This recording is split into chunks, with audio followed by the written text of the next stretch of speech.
بسم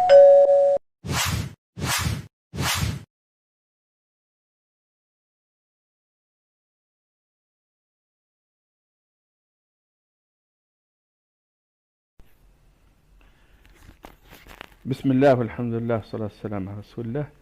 نتناول ما يشبه إجابة عن سؤال وجه إلي من قبل أخت كريمة باحثة حول علاقة المناهج الوصفي والتحليلي من جهة بالبنيوي من جهة أخرى. وكما هو واضح في المكتوب، الوصفي والتحليلي تعبير درج الباحثون على استخدامه في التعبير عن منهج البحث بشكل عام، وهي مصطلحات قريبة من العمومية. نجد أيضا التجريبي والاستنباطي والاستقرائي وغيرها من الألفاظ الدالة على طبيعة المنهج المستخدم بشكل عام في البحث العلمي، ويستخدمه البعض في البحث الأدبي بمعنى وصف مكونات النص الأدبي ومن ثم تحليله. فالوصف هنا وصف للمكونات من خلال إدوات إجرائية، بينما التحليل هو مرحلة تالية. بينما يرى بعض الأساتذة أن أي منهج وصفي وتحليلي بالضرورة. ندخل في البداية في طبيعة مفهوم البنية والبنيوية والبنية السردية اللي هي محط هذا السؤال، ثم نحاول أن نربط بين مفهوم البنية السردية ومنهجية البحث لدى الباحث اللي تستخدم المنهج الوصفي والتحليلي. يعني البنيوي هو وصف لأدوات إجرائية لا تتوازي مع العمومية السابقة، هذا بشكل عام، ولكن ممكن أن تكون هي أسلوب كما سنرى في آخر هذه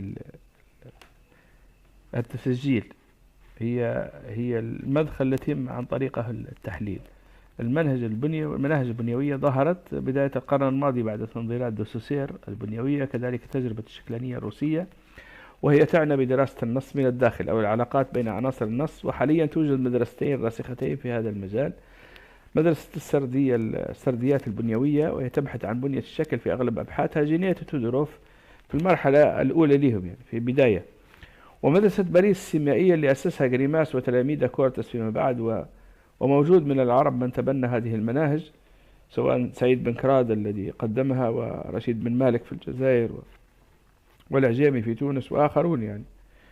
ويتبادر هنا السؤال الثاني: أين نجد البنية السردية في هذا؟ يعني لنتأمل في العنوان: البنية السردية. البنية تعنى بالعناصر داخلها من زاوية العلاقة بينها. يعني في البنية نحن لا نبحث عن عناصر في حد ذاتها، ولكن نبحث عن علاقة بينها، فهي متعلقة بالعلاقة بين عناصرها، وهي داخلية معزولة عن الخارج. طبعا لهذه الموضوعات خلفيتها، فهي كانت في الأساس جزء من اشتغال الشكلانية الروسية واشتغال دوسوسير وغيرهم، واللي كان جزء منها في بعض المجالات والأبحاث تورع على المناهج الخارجية السياقية السابقة، اللي هي الاجتماعية والتاريخية والنفسية، التي كانت تتعامل مع النص من الخارج والتعامل من خلال الكاتب. الآن لا، نحن مع النص مع الداخل ومعزولين عن الخارج. هذه في المرحلة البنيوية. طبعا صار خروج عليها سواء في السرديات أو في غيرها من المناهج الأخرى التي تشتغل على النصوص السردية.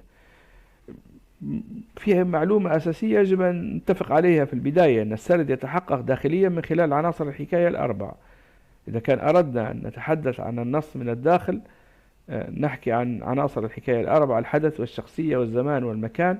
من المهم هنا الانتباه إلى أن ما نقصده بالزمان أو الزمن هنا هو الزمن المتتالي من الأقدم إلى الأحدث، يعني في حالة السرد، سواء السرد الروائي أو السرد القصصي أو السيرة أو غيرها، اللي نقصدوه هو الزمن عنصرا من عناصر الحكاية، وليس الزمن كما اشتغل عليه جينيت باعتباره علاقة بين الخطاب والحكاية، التقديم والتأخير والأشياء الأخرى. هذه ليس لها علاقة بموضوع البنية وموضوع الحكاية. ويحدث خلط كبير في الدراسات اللي نرى فيها الآن في دول عربية قريبة ومغاربية أيضا بين هذين الموضوعين. يعني موضوع البنية، الزمن في البنية، هو موضوع متعلق بالزمن من الأقدم إلى الأحدث، ماليش علاقة بهذه الأشياء اللي تناول دراسة الزمن باعتباره علاقة بين الخطاب، داخل الخطاب، بين الخطاب والحكاية في مسألة الاستباق والاسترجاع وغيرها من السرعات.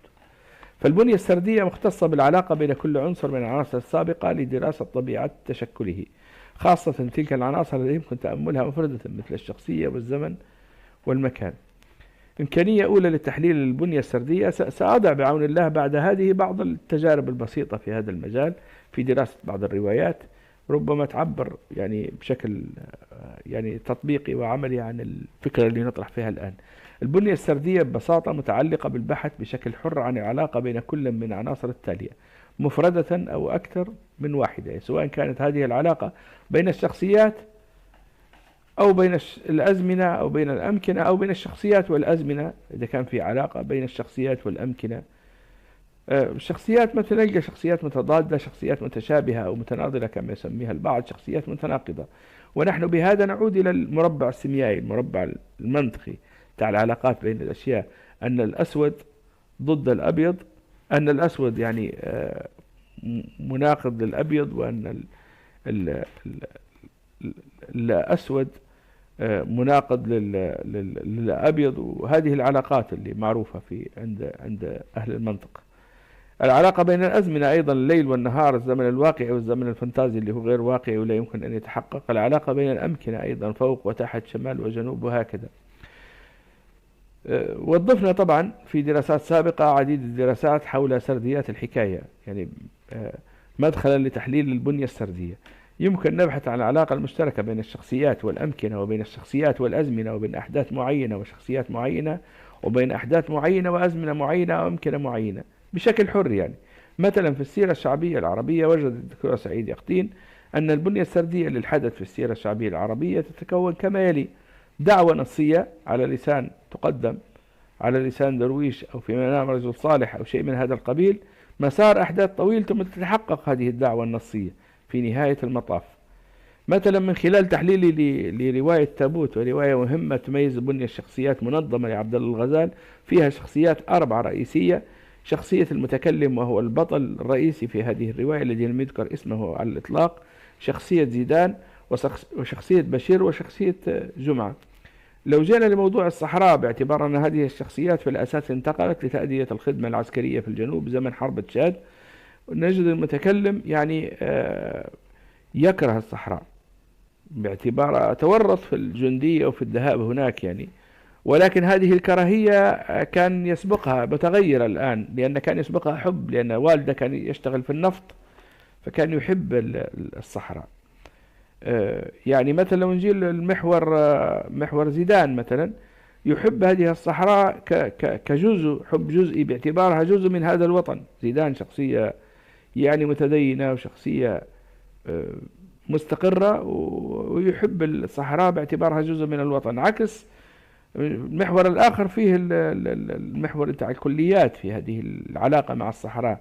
بشير اللي يكره الصحراء بالأساس، يرى فيها موطن الجن والشياطين من خلال تربيته الدينية اللاهوتية. وجمعة اللي كأنما ولد هناك في الصحراء، عنده حب كلي للصحراء، ورمز يعني لشخصية القاتل أو شخصية الحاكم السابق في ليبيا. هذه ببساطة هكذا يعني بنية تشكلت للشخصيات حول موضوع معين، حول تيمة معينة، حول نقطة معينة. أيضا في التابوت هناك حدث مركزي في التابوت، حدث قتل الناقة، وهو حدث رمزي يعني عن الحرب في تشاد وعن عملية القتل بشكل عام بشكل فلسفي. فحدث صراع حول قتل هذه الناقة بين زيدان وجمعة. يعني جمعة كان يريد أن يقتل الناقة، وزيدان حاول منعه، ولكن جمعة لقوته الجسدية والقاتل طبعا قام بضرب زيدان وقام بقتل الناقة. يعني كما نلاحظ في هذا الشكل ممكن أن جمعة قام بالهجوم على الناقة، بينما زيدان حاول الدفاع. بينما نجد في نفس البنية الشخصيتين، شخصية المتكلم اللي كان متحفظ وكان يتمنى أن يدافع يعني، ولكن كان متحفظ. بشير كان مع جمعة في هذا الهجوم، ولكن أيضا ما كانش مهاجم، كان متحفظ في الهجوم. يعني كأنما نلحظ الآن اتفاق في عدم الدفع بقوة من المتكلم وبشير، وصراع بين زيدان وجمعة حول قتل هذه الناقة. جمعة التابع ليه بشير، وزيدان التابع ليه المتكلم. يعني بنية تأسست حول قضية، حول حدث مركزي قتل الناقة، وحدث رمزي يعني مش حدث، ما هوش حدث يعني واقعي مجرد حدث عادي فقط، لأن الكاتب وضع مناصب في الخارج، يعني الآية عن قتلة الناقة في القرآن الكريم والملعونين في القرآن طبعا وفي الشريعة الإسلامية المعروفة، القصة المعروفة عن قاتل الناقة. يعني في ثلاثية الدكتور أحمد إبراهيم الفقي هناك ارتباط من نوع آخر، ارتباط علاقة بين المكان وبين الحدث والشخصيات. يعني في الجزء الأول كان في فضاء مكاني عام لاسكتلندا، وفضاء مكاني صغير هو أدنبرا، ولكن اللي هي المدينة اللي سكن فيها الشخصية. في الجزء الثاني كان هناك فضاء مكاني واسع أكبر هو مملكة الحلم، وفضاء مكاني صغير هو مدينة عقد المرجان. في الجزء الثالث اللي هو نفق تضيئه امرأة واحدة، ولاحظ أن العناوين نفسها متعلقة بالمكان، مدينة أخرى تخوم مملكة نفق تضيئه امرأة واحدة. يعني الجزء الثالث كان البعد المكاني يتكون من ليبيا بشكل عام وطرابلس الغرب بشكل خاص. الجولي في كل هذه عفوا في كل هذه العلاقات بين يعني الشخصيات كنا نجد الشخصية المركزية هذا خليل الإمام في الفضاء السكني الأول في بيت دونالد، يعني مكان وكان مع الرفيقة الأولى ليندا، ثم ينتقل إلى الفضاء السكني الثاني من يترك ليندا هذه إلى بيوت الطلبة ومكان عام مع ساندرا، ونلحظ نفس الأمر تقريبا في نفس البنية، العلاقة في البداية مع فتاة في قصر الأمير في نرجس القلوب، وفي الجزء الثالث في الشقة مع الزوجة فاطمة. أيضا الفضاء السكن الثاني كان مع الرفيقة الثانية اللي هي ساندرا، وانتهى الأمر باغتصابها من قبل مجموعة من الشباب، وبدور. وفي الجزء الثاني اللي هو في عقد المرجان، وكانت المدينة كلها مفتوحة لهم. وسنة في الجزء الثالث وكان في الجامعة وفي مدينة طرابلس كلها والمكتب وقسم النشاط. وكانت يعني الجزء الثاني في كل جزئية من الرواية القسم الثاني كان يتم في فضاءات اللهو وفضاءات السكر والعربدة اللي هي مفتوحة وعامة لحانة العناقيد في الجزء الأول، مدينة عقد المرجان في المدينة كلها وما فيها في الجزء الثاني، والمصيف البحري والحجرة وحجرة أنور جلال في الجزء الثالث. فنلحظ من خلال ما سبق أن هناك بناء منظما لحركة الشخصيات والإحداث بينها يتم عبر التحولات من مكان ضيق إلى مكان واسع ومن شخصية لأخرى. وفي كل هذا كانت الشخصية تهدم علاقاتها. في الجزء الأول أنشأ علاقة يعني غير شرعية مع زوجة اللي هي ليندا، ثم انتقل إلى ساندرا، ولأن ما استطاعش هو نفسه يعني أنه يهينها ويدلها بالاغتصاب، فحدث أن اغتصبتها مجموعة من الأشخاص. في الجزء الثاني بدأ مع في قصر الأمير مع نرجس القلوب، ثم تركها وانتقل إلى بدور، وكانت المدينة كلها ليه، وانتهى الموضوع بفتح البوابة والحدث المعروف هنا الخروج من المنام والحلم. في الجزء الثالث نفس الأمر، بدأ في النفقة اللي تضيء امرأة واحدة مع الزوجة فاطمة، وتركها وانتقل لسناء، وفي نهاية المطاف سناء نفسها اغتصبها، وكأنما يحمل هذه الشخصية خليل الإمام في داخلها يعني الشيطان يعني أو شيء من هذا القبيل. القضية الآن نحن نصف كما نلحظ الآن الرواية بنيويا من خلال عناصرها والعلاقة اللي بين عناصرها. التحليل يبدأ بعد هذا لكي نفهم مسألة العلاقة بين الوصف والتحليل. الآن هذا تركيب على العلاقة.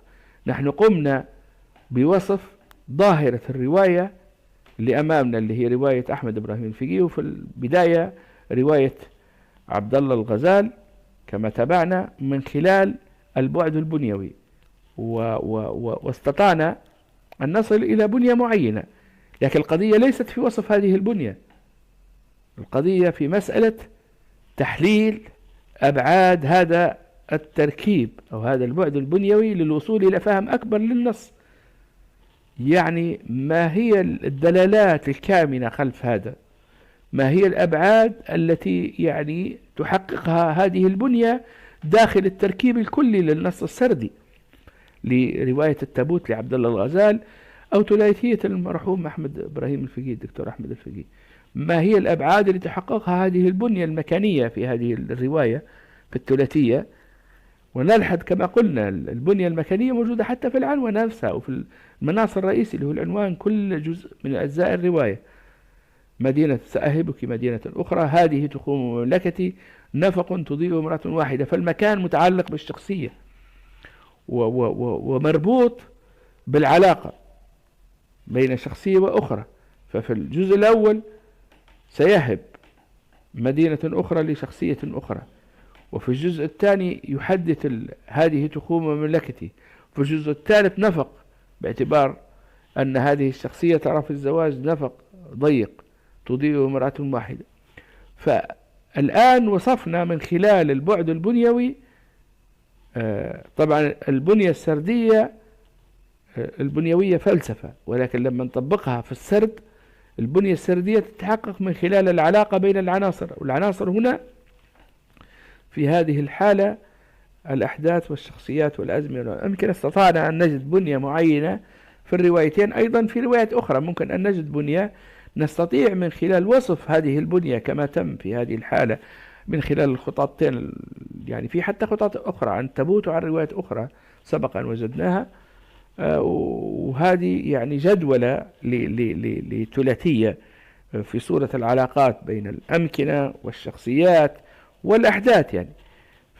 فهذا الوصف هو وصف بنيوي، بمعنى أن نحن وظفنا البعد البنيوي لبنية السرديات في وصف الظاهرة، والآن نقوم بالتحليل. هذه منهجيتنا تقوم على استخدام، وهذا كلام دقيق، المنهج الوصفي لوصف الظاهرة من خلال البعد البنيوي كما تابعنا، ثم استخدام المنهج التحليلي باعتبار التعلق بين الوصفي والتحليلي لتحليل أبعاد هذا الخطاطة التي سبق أن وصلناها عن طريق الوصف، واللي كان مستمد من البعد البنيوي لهذه الرواية. هكذا أتصور الموضوع يعني، والله أعلم يعني. فالوصف والتحليل كلاهما يكمل الآخر، فالظاهرة بحاجة إلى وصف ماهيتها، وكذلك بحاجة للوقوف عند قضايا هذا الوصف وإيجاد التعليلات والتحليلات الشارحة. طبعا نحن نحكي هنا عن الظاهرة بشكل عام، قد تكون الظاهرة أدبية،